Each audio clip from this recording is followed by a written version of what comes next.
Mr. DK, I think it was Dean, yes, no, D? D. Kieran.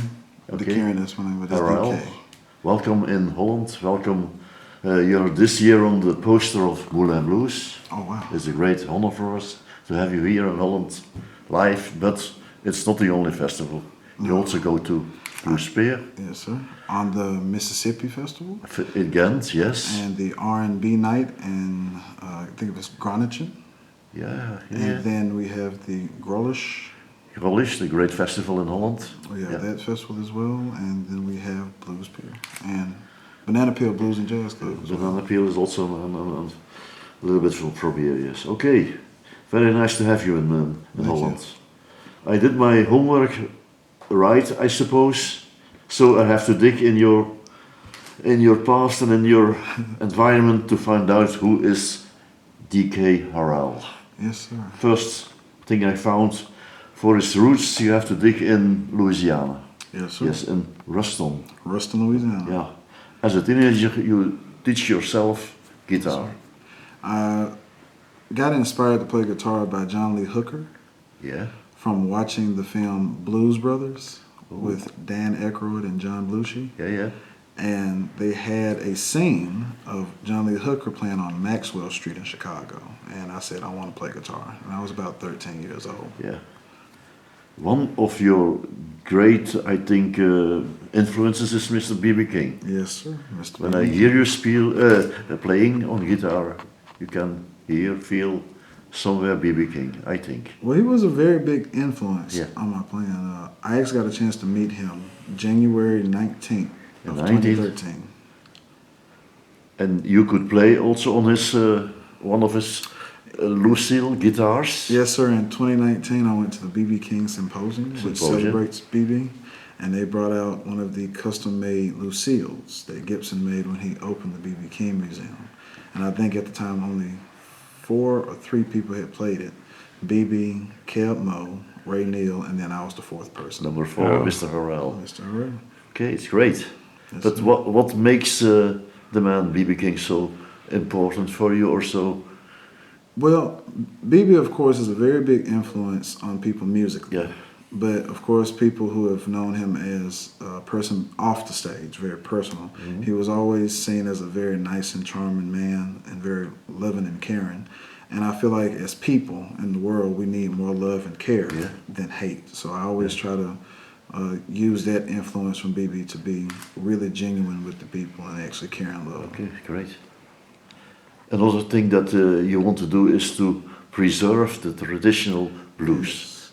Also the truth, nothing but the truth. Yeah, nothing but the truth. Well, the traditional blues, I feel in my opinion, a lot of contemporary music is losing the influence of traditional blues, which is right along with being the father and mother of all music, included with jazz and gospel.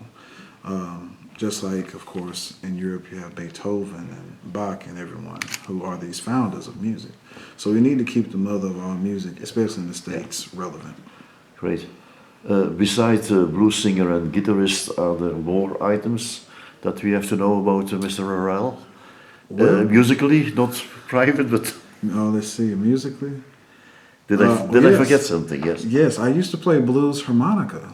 Oh. Before I played blues guitar. That's new for me. I think I started playing blues harmonica at the age of 11 after watching the movie Cadillac Records. And Little Walter's music was in there. I said, I want to play harmonica. So I played harmonica about 3 years before I went to guitar. So about 2 years before I went to guitar.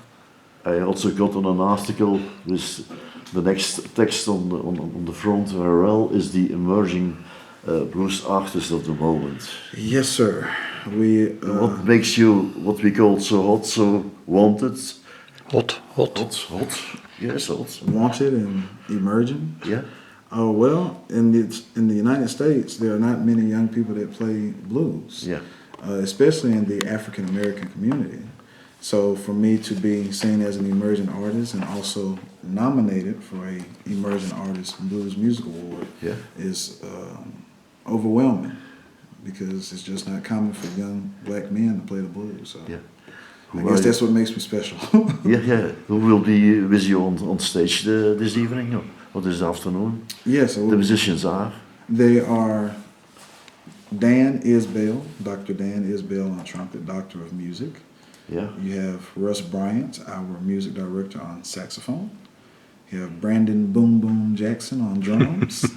You have Andrew Fingers Moss on bass and Orlando Henry on keys. Okay. And what will be on the playlist? What have you heard that you're going to play? Yes, I have. Is it always fixed songs that you say? That's why. Oh yes, I always do a set list, but Yes. we know over 60 songs. Yeah. But we're not going to play 60 songs for you, not at the festival. But I do have in mind to feature some songs from my debut record, The Right Man. So you may hear The Right Man and Not Here for a Long Time, songs like that. We will talk about the record. A part of being a musician is sharing your music, is recording, going to the studio, and you have recorded your first album, The Right Man. Yes, sir. Nice title, but do you think it's about you? I think. Yes, if you listen to the song, it's about me, yes. But not in a arrogant sense. No. But you want to say I'm the right man to Oh. play the blues for you. Well, that's what I've been called. Yeah. I did a tour last year in Brazil, and they billed it as the right man of the blues, and I was like, okay. So, It was recorded in the Greaseland studio of the great Mr. Kit Anderson. yes, sir, the wonderful Kid Anderson. Yes. One and only Kit Anderson in Little Village for the Little Village label. Yes, sir. He's playing on the album. He's doing the Yes, Kid is playing rhythm guitar. and- rhythm guitar. Then on the bass guitar was a great man, great Grammy winner, Yes, Jerry Jemite. Jemmott. Yes. Other great man behind the keys, Mr. Jimmy Jim Puck. Yeah. Oh, Jimmy great. Q. Tony Coleman behind the drums. Yes, sir. And also you have Holland's backing vocals and We had Tower of Power. Full Power. Doc Cuppa. He did. I always like the Hollands. Oh, I love horns. You have written 11 songs for the album, is Yes, that sir. correct? 11 songs out of 350 songs. Out of, Yeah. so next week, next album. Yeah, next album will be 125 songs. I'm just joking. No.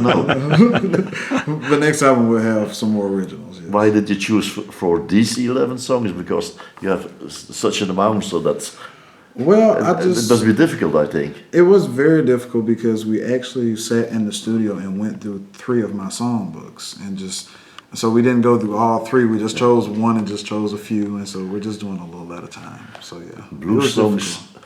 are songs that tell stories. Yes, sir.